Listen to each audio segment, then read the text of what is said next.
The Mechanical Turk. It is 1770, and the machine across the chessboard from you has just taken your queen. It wears an Ottoman robe and a turban. It has a clockwork mechanism where its heart should be. It has never lost a game, and it is looking at you. Hungarian inventor Wolfgang von Kempelen unveiled his automaton chess player to the court of Empress Maria Theresa in 1770 as a piece of entertainment. He claimed it operated entirely by mechanical means. Gears, levers, and counterweights housed inside a large wooden cabinet. The figure moved its left arm to make plays on a full chessboard. The audience leaned forward. No one looked hard enough at what was actually inside. What makes this case impossible is not the cabinet itself. It is the duration. A wooden box with clockwork internals defeated some of the most brilliant minds in the Western world. Consistently, across 84 continuous years of exhibition across Europe and North America, before The Secret was finally published in 1857. No mechanical device capable of playing chess would exist for another 150 years. The evidence accumulates in ways that should have broken the illusion long before it did. According to historian Tom Standage's 2002 book, The Turk, Napoleon Bonaparte sat down to play in 1809 and attempted to cheat 3 times, making illegal moves to test the machine. Each time, the Turk replaced the piece and continued play. On the 3rd attempt, it swept the board completely clear. Benjamin Franklin, serving as United States ambassador to France, was defeated by the Turk in Paris around 1783 and reportedly spent hours afterward studying the cabinet's exterior, finding nothing. The Turk operated from 1770 until the cabinet was destroyed by fire in Philadelphia in 1854. 84 years of unbroken public performance. Edgar Allan Poe published a 4,000-word analytical essay in 1836 titled Melzel's Chess Player, arguing correctly that a human must be concealed inside. He used 17 specific logical deductions.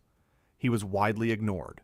The cabinet measured approximately 4 feet wide, 2.5 feet deep, and 3 feet tall. Cramped, but sufficient. A series of sliding panels concealed the operator during inspections, while presenting the appearance of pure mechanism to the audience.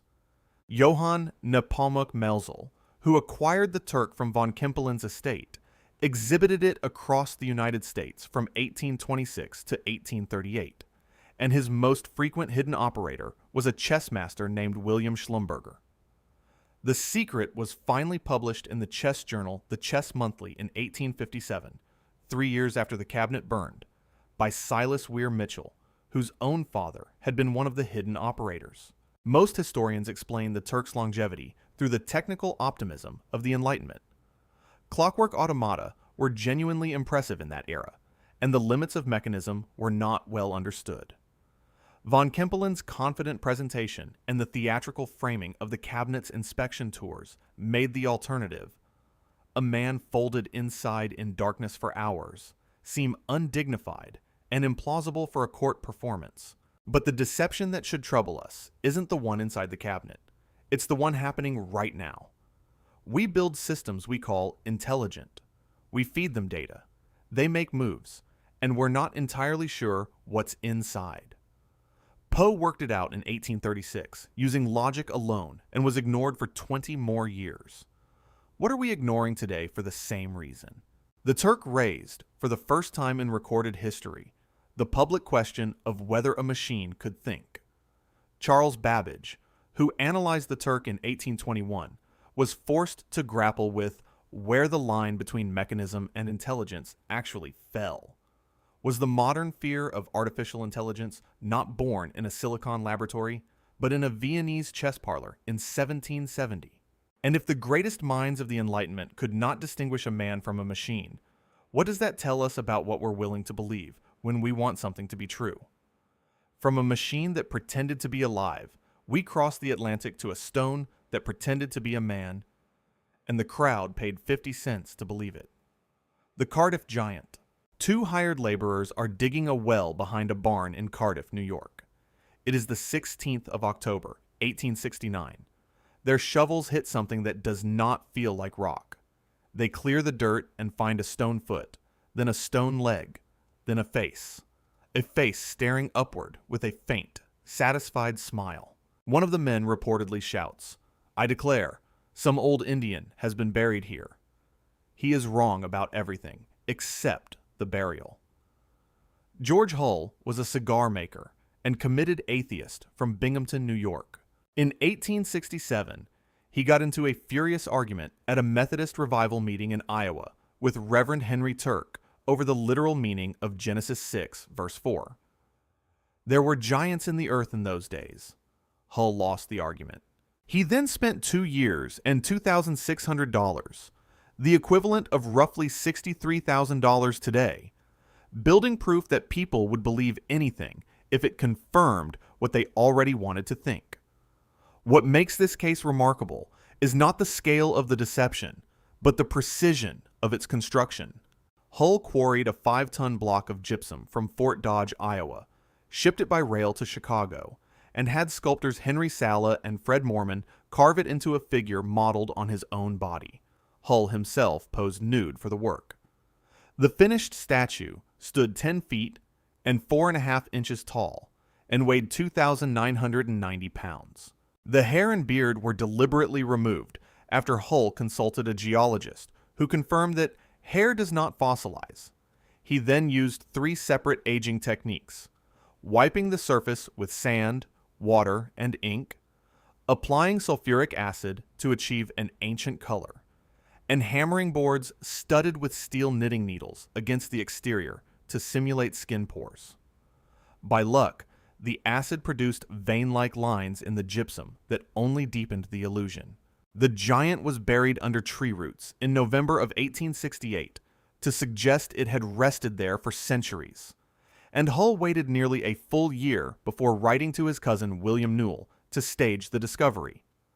Newell charged 25 cents per visitor on the first day and raised the price to 50 cents within days. At peak attendance, 300 to 500 people visited the site daily. New York State geologist James Hall called it the most remarkable archaeological discovery ever made in this country. Yale paleontologist Othniel Charles Marsh identified it as a fake within minutes, noting that gypsum is soluble and would not have survived Onondaga's soggy soil for centuries while retaining fresh chisel marks. Hull sold his stake for $23,000, approximately $586,000 in today's money. P.T. Barnum offered $50,000 for the original, was refused, and commissioned a plaster replica, which he then displayed in New York while claiming his was the genuine article. Hull confessed publicly on the 10th of December, 1869, and the phrase, "there's a sucker born every minute," almost universally attributed to Barnum, was actually spoken by syndicate owner David Hannum about people paying to see Barnum's replica of the fake. Historians of science explain the Cardiff giant's success as a collision of forces: the post-Civil War hunger for sensational news, the cultural credibility of biblical literalism in rural upstate New York, and widespread uncertainty about petrification as a biological process. In the 1850s, reports of petrified men had appeared across the United States with sufficient frequency that a Philadelphia publisher had compiled them into a pamphlet. The Cardiff giant arrived in soil prepared by a generation of credulity. But Hull didn't just fool the crowd. He fooled the professors. He fooled the geologists. He fooled the state of New York. And he did it with sulfuric acid and a board of needles. The question his hoax posed, and never answered, was not whether people would believe in giants. It was whether prestige and desire can make highly trained minds see what simply isn't there. Hull himself framed the exercise as a philosophical argument rather than a fraud. He said he wanted to demonstrate that confirmation bias operates at every level of society, that the educated and the faithful are equally vulnerable when a discovery flatters something they already believe. Psychologists now study exactly this dynamic in peer-reviewed journals under the term motivated reasoning. Was Hull not a con man, but an accidental social scientist, running the world's most expensive experiment in human credulity, and getting precisely the result he expected? From the farm fields of upstate New York, we crossed the Atlantic to a garden in Yorkshire, where two girls, a box of hat pins, and a children's book illustration were about to make the creator of Sherlock Holmes look like the most gullible man in England. The Cottingley fairies. It is the summer of 1917, and the world is drowning in its dead. Somewhere in France, the mud is eating men alive. In a garden in Bradford, two girls are about to photograph something that will make a grief-broken civilization desperately want to believe that magic still exists. The photographs will be studied by Kodak. They will be authenticated by experts. They will be published in a national magazine reaching 30,000 readers. They will be made with hat pins and illustrations cut from a children's book. 16-year-old Elsie Wright and her 10-year-old cousin Frances Griffiths borrowed Elsie's father's Midge quarter-plate camera in July of 1917. Frances had been scolded for coming home muddy from the beck at the bottom of the garden. Both girls insisted they went there to see fairies. They returned with the camera to prove it. The resulting photograph showed Frances leaning on a bank with four small winged figures dancing before her. Her expression is completely, unnervingly calm. Elsie had cut the fairies from Princess Mary's Gift Book, a 1915 children's publication, tracing illustrations by artist Claude Shepperson, coloring them, and attaching them to the grass using hat pins. The pins are visible at the base of the figures in the original photographs. No one looked at the base of the figures. In 1919, Theosophist Edward Gardner submitted the photographs to Harold Snelling, described at the time as the foremost photographic expert in England. Snelling concluded the figures were single exposure images and not made by faking or superimposing. Kodak's Manchester branch examined the photographs the same year, could find no evidence of double exposure or studio manipulation, and declined to issue a certificate of authenticity, though they also declined to identify fraud. Sir Arthur Conan Doyle published the photographs in the Christmas 1920 issue of the Strand magazine under the headline "An Epoch-Making Event, Fairies Photographed," reaching approximately 30,000 readers. Conan Doyle had lost his son, Kingsley, his brother, and two brothers-in-law to the war and its aftermath. He was not a credulous man. He was a devastated one. In 1922, he published a full book, The Coming of the Fairies, citing the photographs as evidence of a previously undiscovered dimension of reality. His reputation, already strained by his public spiritualism, was permanently affected. In all 5 photographs, the fairy figures cast no shadows inconsistent with the ambient lighting falling on the girls themselves, an anomaly that should have been immediately apparent to any trained photographer. It was never raised. Elsie confessed in a 1981 BBC interview that all 5 photographs were staged. Frances, however, insisted until her death in 1986 that the 5th photograph, taken in 1920, not 1917, was genuine. Elsie died in 1988. The question of the 5th photograph was never formally closed. Photographic historians and psychologists argue the Cottingley case succeeded because it arrived at a precise cultural moment. A post-war Britain convulsed by grief, primed by the spiritualist movement to believe that the boundary between the living and the dead was permeable, and not yet technically literate enough to know what a manipulated photograph should look like. The girls' youth and their convincingly casual demeanor made the images feel artless and therefore trustworthy. But the photographs are not sophisticated. The fairies don't move. Their wings are flat in a wind that is visibly moving the girls' hair. And yet, men whose entire professional lives were spent scrutinizing images could not call them false, which raises something more unsettling than fairies. How much does grief change what a trained eye is actually capable of seeing? Psychological research on motivated reasoning, including work by Peter Brugger at the University Hospital Zurich on apophenia, the human tendency to perceive meaningful patterns in ambiguous data, suggests that emotional need does not merely color interpretation. In profound grief, it may restructure perception at a deeper level. Was Conan Doyle fooled by the photographs? Or was he fooled by his own need for them to be real? And if those are different things, does the difference matter?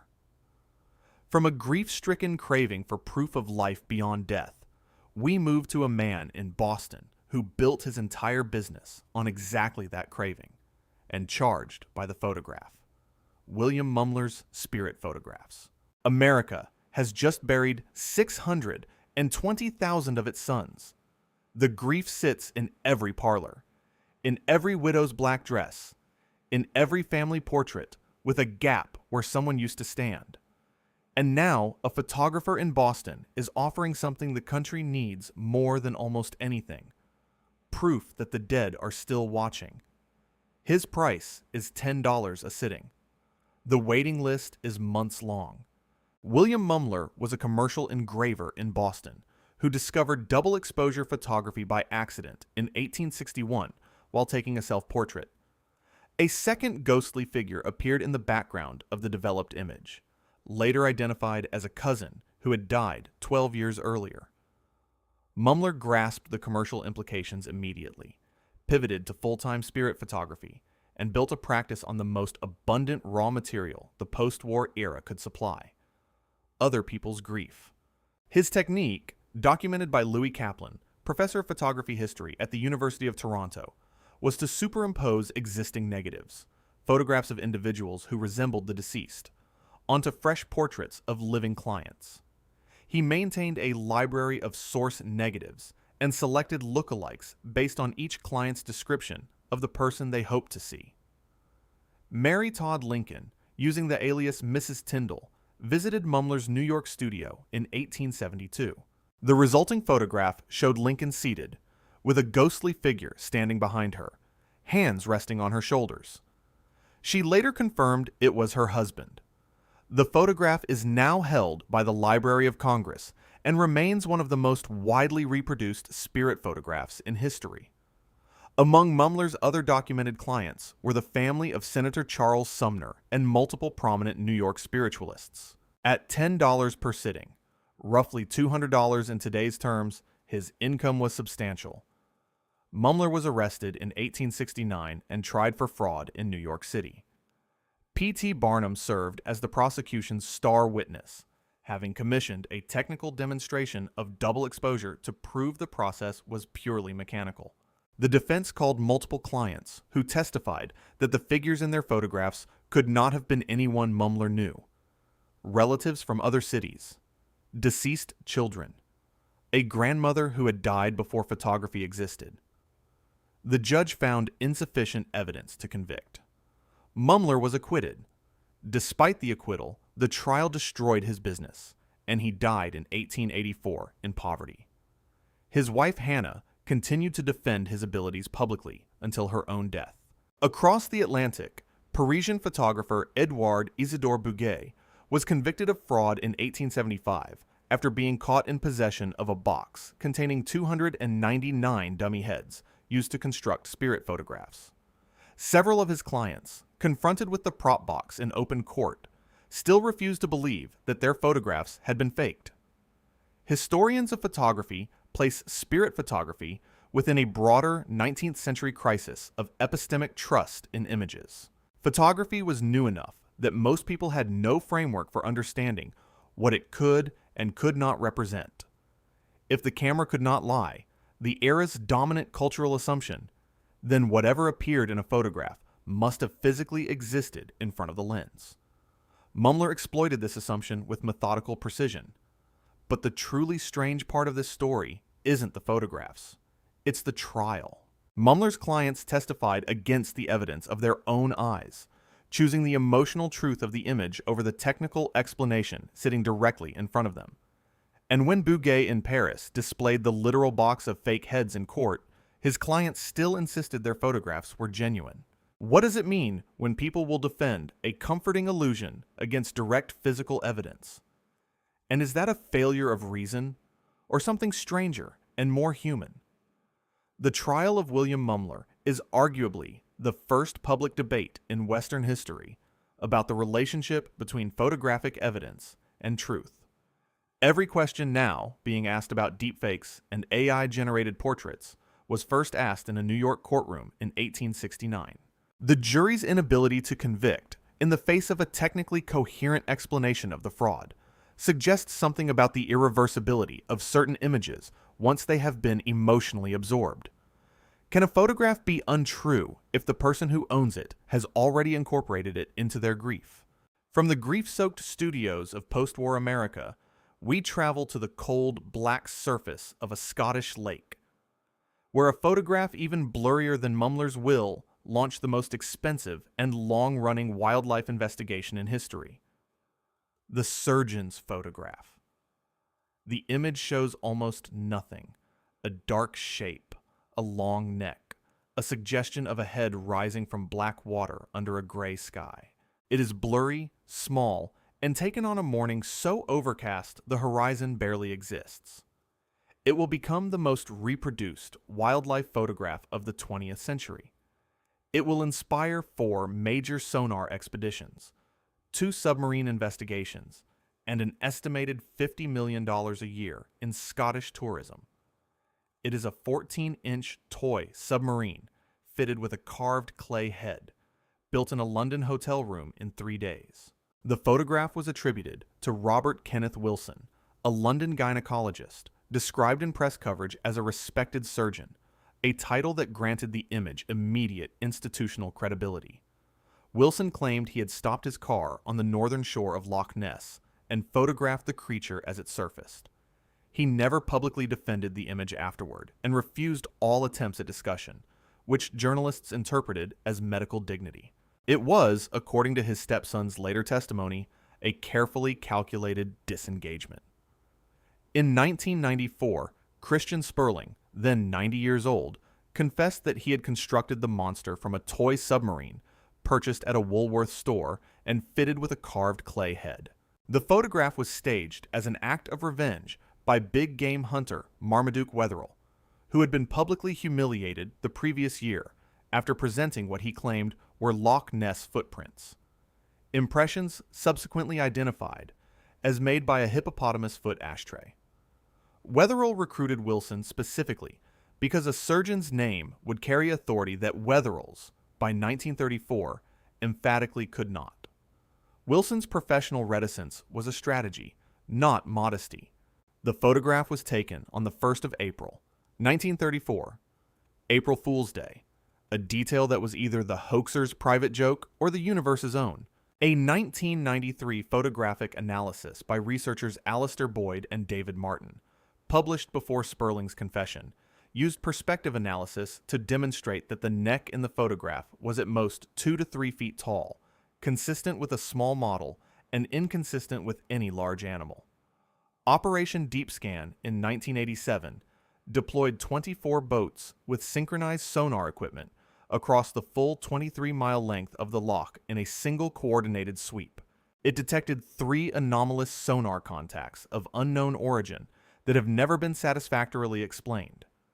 The Daily Mail, which published the photograph in 1934, was the same paper that had employed Wetherell the previous year and printed his humiliating hippopotamus foot findings. The original negatives of the surgeon's photograph were never submitted for independent forensic analysis during Wilson's lifetime. He died in 1969, 25 years before the confession, the secret intact. Zoologists note that Loch Ness is geographically incapable of sustaining a large, undiscovered predator.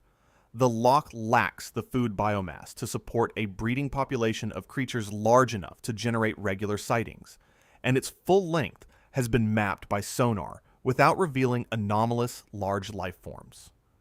Persistent sightings are most likely explained by wave phenomena, optical illusions produced by the loch's peat-filtered water, and motivated misidentification of known animals. But Operation Deep Scan's 3 unidentified sonar contacts have never been explained away, and the question worth sitting with is not whether the surgeon's photograph was real. It wasn't. But why a civilization with satellites and submarines keeps sending expeditions into a 23-mile Scottish lake? What exactly are we still looking for in there? Robert Rines of the Academy of Applied Science spent much of his career conducting underwater photographic expeditions in Loch Ness. He published 2 photographs in 1972 and 1975 that briefly attracted serious scientific attention before being reinterpreted as sonar enhancement artifacts. Rines died in 2009, still believing something was there. Some researchers suggest that the persistence of Nessie belief in the face of comprehensive disconfirming evidence points not to stupidity, but to something functional. Perhaps the need, in a fully mapped and cataloged world, to preserve at least one corner where the impossible might still be real. From the cold mist of a Scottish lake, we cross to the jungles of Southeast Asia, where a government, a dictator, and the cover of National Geographic conspired to hide a far larger deception. A lie, not about a creature, but about people. The Tasaday tribe. The cover of National Geographic shows a small, dark-haired man in a cave, wearing orchid leaves, looking out at a world he has supposedly never seen. He is, the caption says, one of the most important discoveries of the 20th century. A Stone Age tribe, untouched by civilization, living exactly as humans lived 30,000 years ago. The cover sells millions of copies. The tribe is, according to journalists who reached them 15 years later, a group of farmers who own genes. In 1971, Manuel Elizalde Jr., head of the Philippine government's Presidential Assistant for National Minorities, and a close ally of dictator Ferdinand Marcos, announced the discovery of a previously unknown people called the Tasaday, living in complete isolation in the rainforest of South Cotabato, Mindanao. Marcos immediately declared the surrounding area a protected reserve and restricted all access, meaning only government-approved journalists and scientists could visit. The gate was controlled from the beginning. National Geographic sent journalist Kenneth McLeish and photographer John Lanois in 1971. The resulting feature in the August 1972 issue ran 28 pages and was among the most widely read in the magazine's history at that point. NBC News aired an award-winning documentary the same year, showing tribal members using stone tools, eating wild yams, and expressing bewilderment at modern objects. Approved anthropological visits typically lasted 3 to 4 days, conducted under military guard arranged by Elizalde's agency. In 1986, following the fall of Marcos in the People Power Revolution, Swiss journalist Oswald Eitan and Filipino journalist Joey Lozano entered the area without government permission. They found the Tasaday living in wood-framed houses in a nearby farming settlement 30 minutes walk from the caves.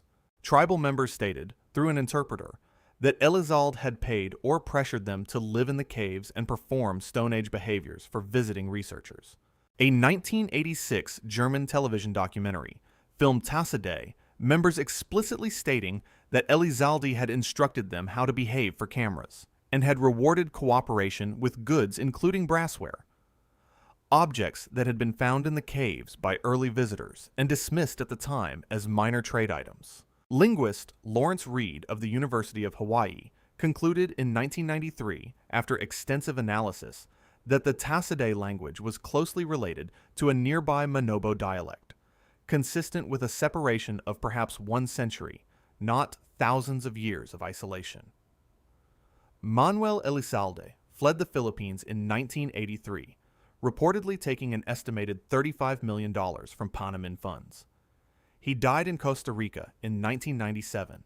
No member of the Marcos government was ever prosecuted in connection with the Tasaday affair. Some anthropologists who engaged with the Tasaday after the exposure argue that the tribe may have experienced a genuine period of partial isolation, perhaps 1 to 2 centuries rather than 30,000 years, and that the fraud involved extreme exaggeration of real isolation, amplified for Marcos's international image and environmental politics. A Stone Age people made a powerful argument for protecting the forest reserve. But Elizalde didn't just shape the narrative. He controlled access to the physical evidence for 15 years. When the Philippines had a free press again and journalists walked in unannounced, the Stone Age people were in jeans. The question is not only whether the Tasaday were real, it is how many other discoveries have been shaped, in ways we cannot see, by who controlled the gate. The Tasaday case is a template for how institutional prestige launders contested evidence. National Geographic's credibility made the claim plausible before any independent verification was attempted. NBC's documentary converted it into visual fact in millions of living rooms. Martial law access control then prevented falsification for 15 years. This sequence, a trusted institution, a dramatic claim, controlled access, suppressed counter-evidence, is not unique to 1970s Philippines.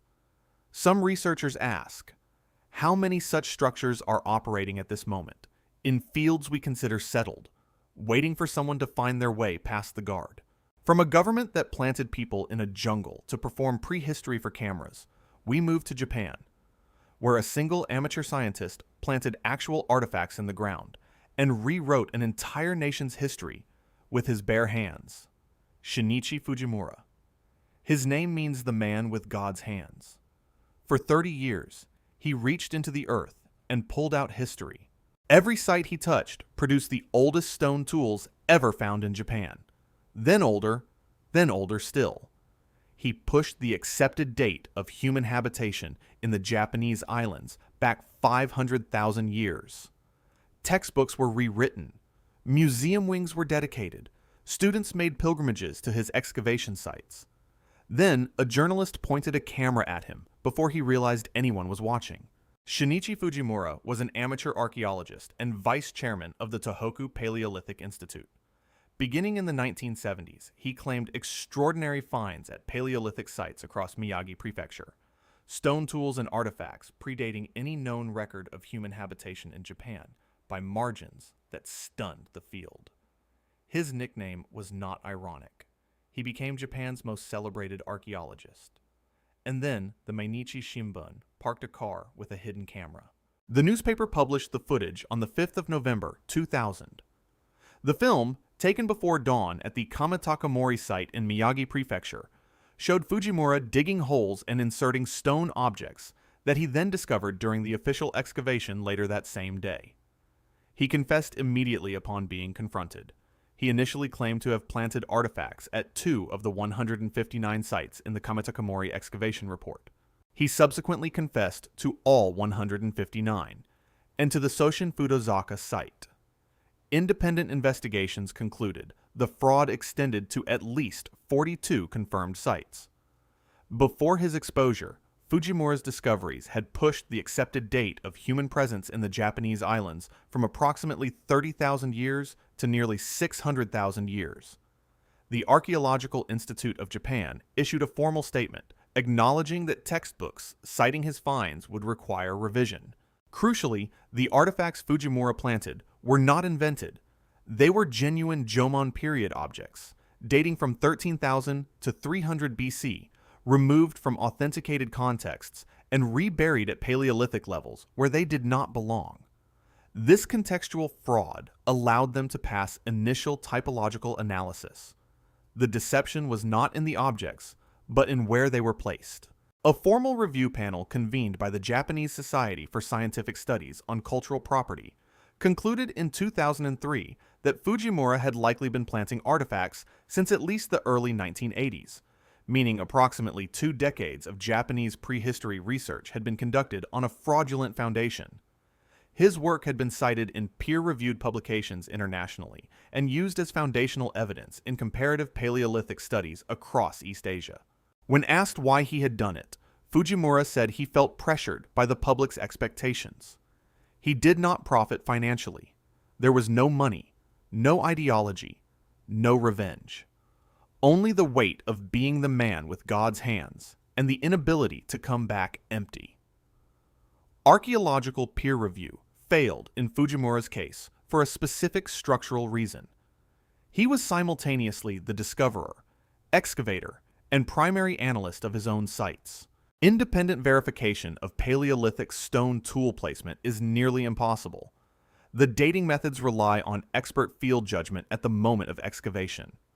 Once artifacts were embedded and reports submitted, the evidence was extremely difficult to contest without reopening the site.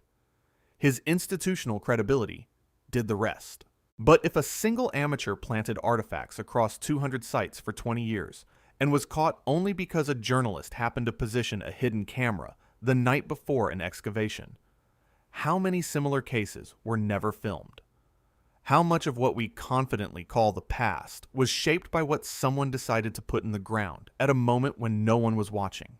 Fujimura's case is not the story of a brilliant criminal. Some researchers argue it is the story of a person who became the meaning his community had assigned to him, and who could not stop performing that meaning when it ran out. Psychologists who study academic fabrication find this pattern, fraud escalating not for gain but to preserve identity, in a significant proportion of documented cases. What does it mean that we handed a man a role he could not abandon, and then acted surprised when he filled it with whatever he could find? From a man who spent 30 years burying things in the ground, we travel back 275 years earlier to a German professor who was handed a shoebox full of carved stones and decided, with tremendous academic confidence, that they were the most important fossils ever found on Earth. The Beringer lying stones. The professor is digging, and the earth is giving him everything he ever dreamed of. Worms with legs, frogs mid-jump preserved in stone, spiders spinning crystallized webs, birds in flight, suspended forever in gypsum, and then a stone with the sun on it, a stone with a crescent moon, stones inscribed with the name of God in Hebrew, Arabic, and Latin. Nature herself seems to be writing him messages. He cannot believe his luck. He should be paying more attention to why he keeps finding exactly what he was hoping for. Johann Bartholomeus Adam Beringer was a highly respected professor of natural history and medicine at the University of Würzburg and chief physician to the Prince Bishop of Würzburg. Beginning in 1725, 3 young men brought him carved stones from Mount Eibelstadt, showing impossible detail for natural fossils, perfectly preserved insects, amphibians, celestial bodies, and eventually stones bearing the name of God in 3 ancient scripts. Beringer hired the boys to bring him more. They kept finding them. The earth, it seemed, was inexhaustible. The stones were carved and planted by 2 of Beringer's academic rivals, J. Ignaz Roderick, professor of geography and mathematics at Würzburg, and Georg von Eckhart, privy councillor and university librarian. Their stated motive was to expose what they considered Beringer's credulous and arrogant approach to natural philosophy. Beringer received multiple warnings, first anonymous letters, then direct suggestions from colleagues, that the stones might be artificial. He dismissed everyone as motivated by professional jealousy. He had accumulated 2,000 specimens by the time his book manuscript was complete. In 1726, he published Lithographiae Workebergensis, a full scholarly volume with detailed copperplate engravings of the stones, defending their natural origin and proposing interpretive theories for each category of image. He published it at his own expense. The book's reception was mixed from its first appearance. Multiple colleagues immediately identified the stones as carved. Beringer reportedly discovered a stone bearing his own name shortly after publication, a detail Roderick and Eckhart had planted as the final mechanism to force the truth into the open. According to accounts published in subsequent decades, Beringer spent much of his remaining fortune attempting to buy back every copy of his book from booksellers and private owners. He was unable to recover all of them. Multiple copies now reside in museum collections. Roderick and Eckhart were exposed and tried, and by some historical accounts faced dismissal from their university positions, though the precise legal record remains incomplete. Beringer, according to those same accounts, never publicly forgave either man.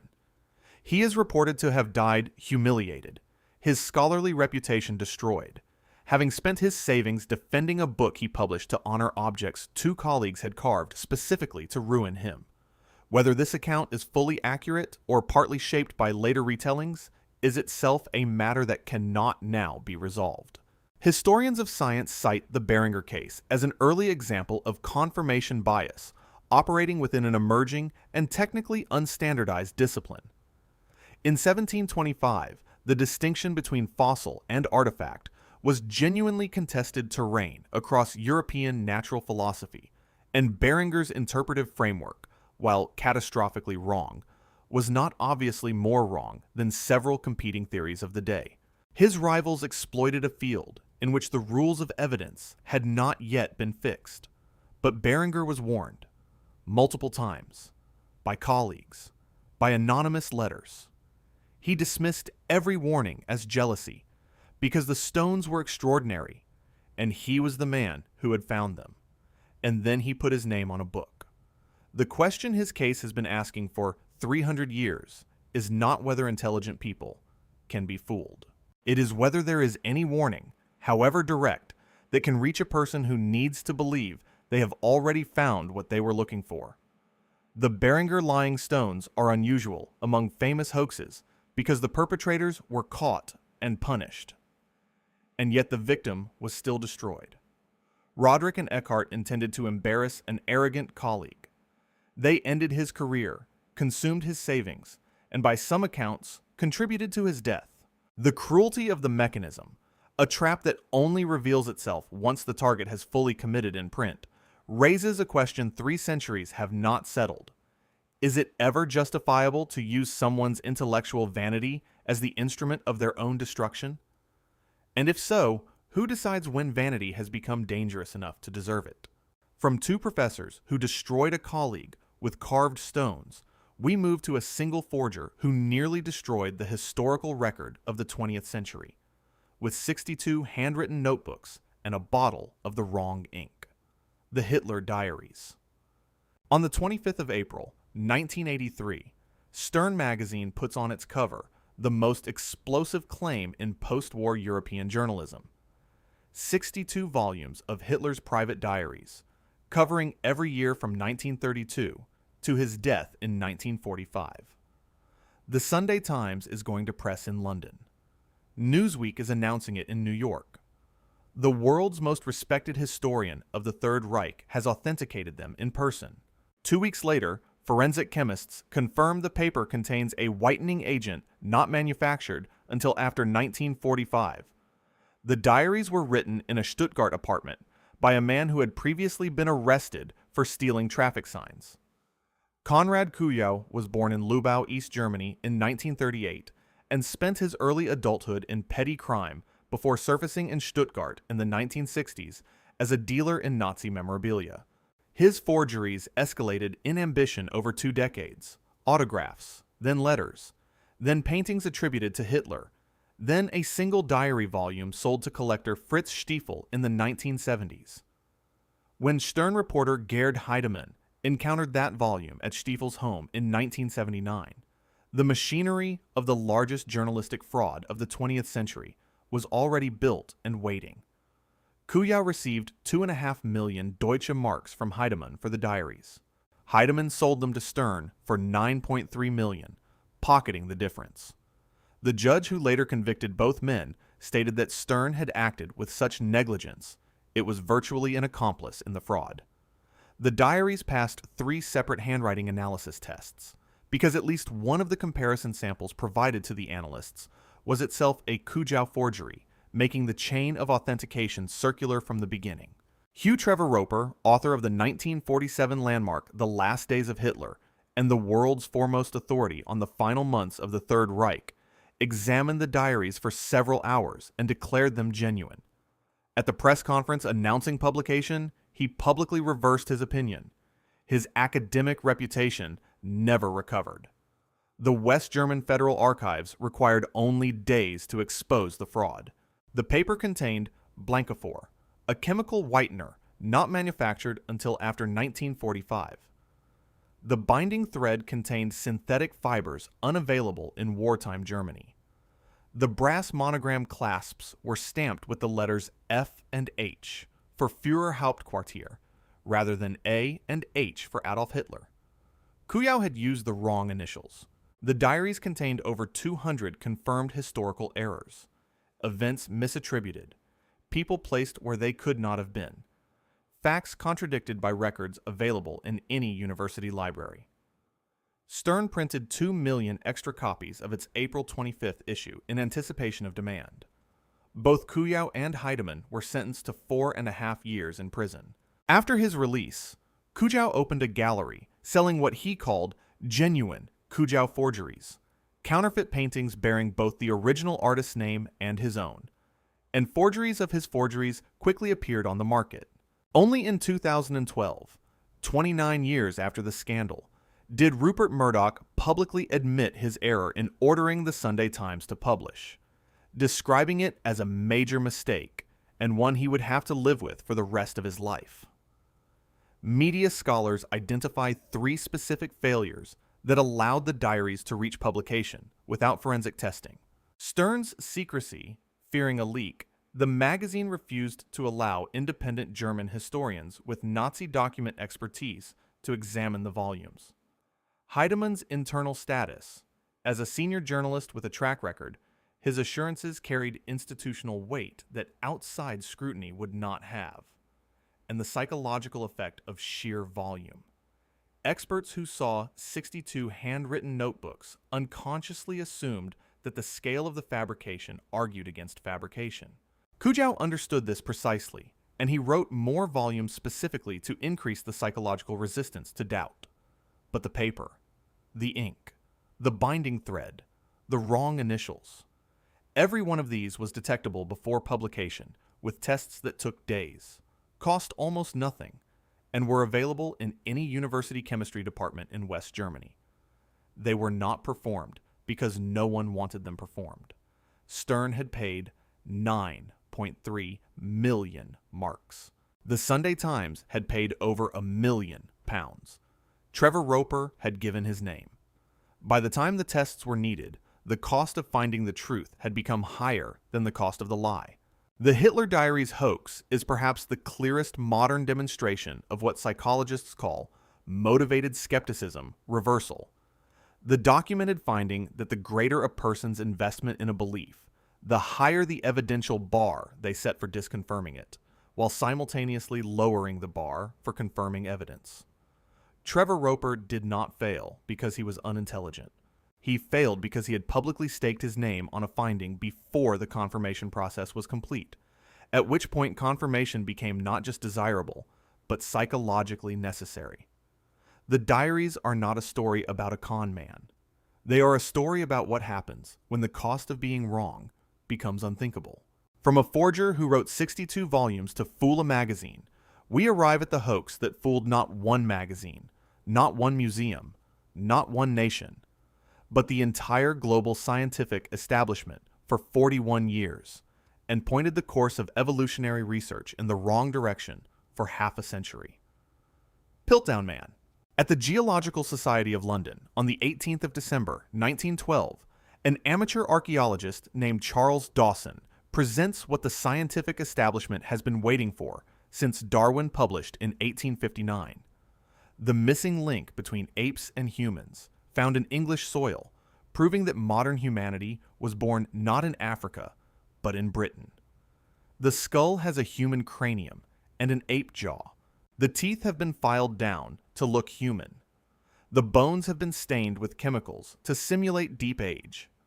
For the next 41 years, the most consequential field in science will build itself partly around a skull assembled in someone's workshop. Dawson was a solicitor and amateur antiquarian in Sussex, known locally as the Wizard of Sussex for a series of finds that had earned him membership in the Geological Society and the Society of Antiquaries. He had spent years seeking a discovery significant enough to gain him entry into the Royal Society. In 1908, a workman at a Piltdown gravel pit gave him a fragment of unusually thick human skull. By December of 1912, Dawson had assembled enough fragments to present to the Geological Society as a complete early hominin. The scientific establishment received them exactly as he had calculated.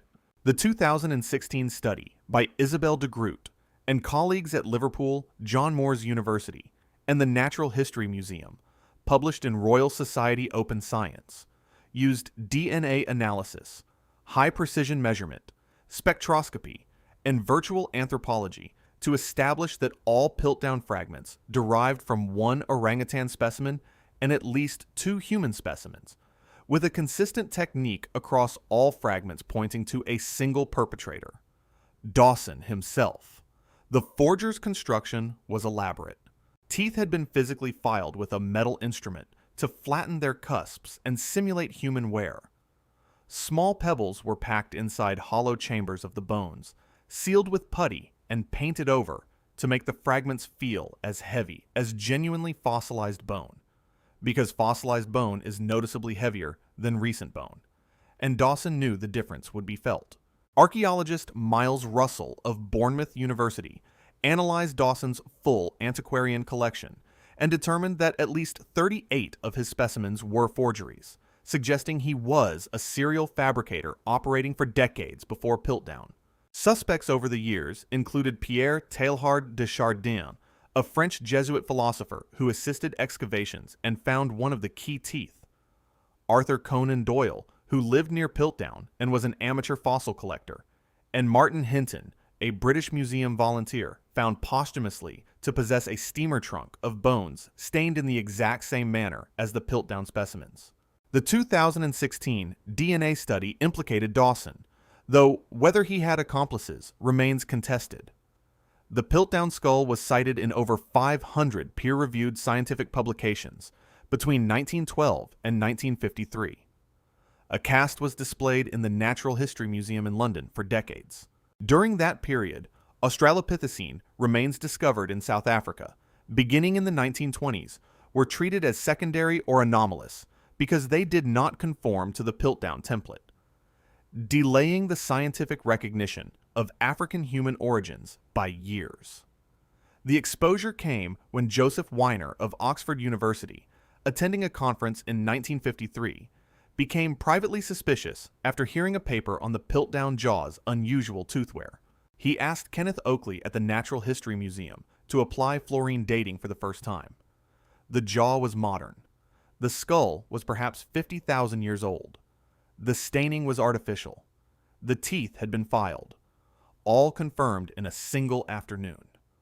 The front page of the Times of London on the 21st of November, 1953, read, "Fossil hoax makes monkeys out of scientists."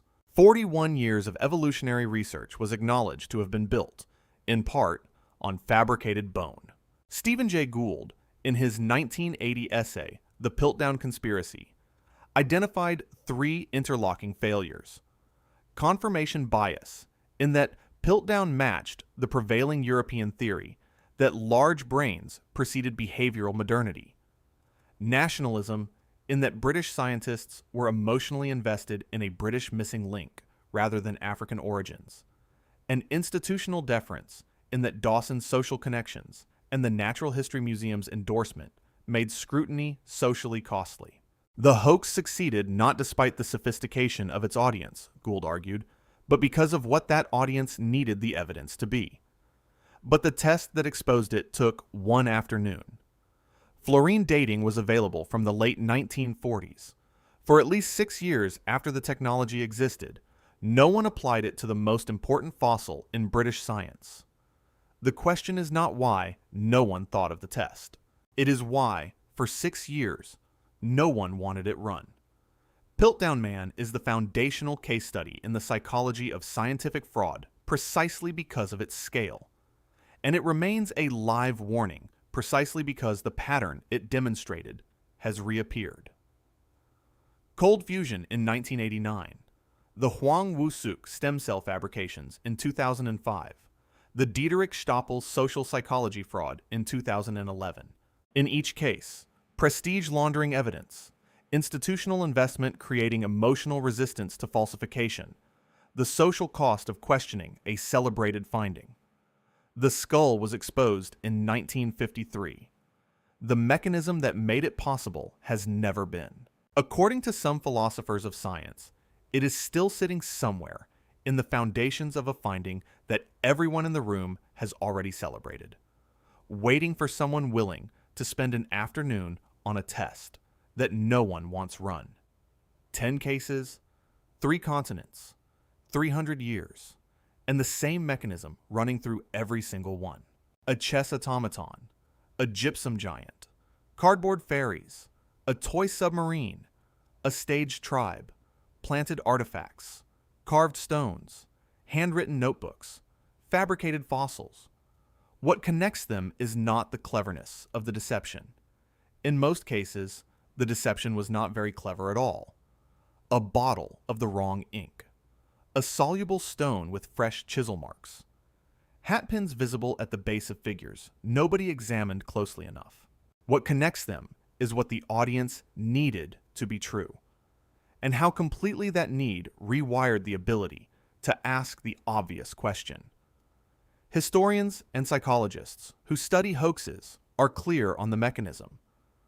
Confirmation bias is not a character flaw. It is a cognitive architecture. Every one of us processes evidence faster and more favorably when that evidence confirms something we already believe.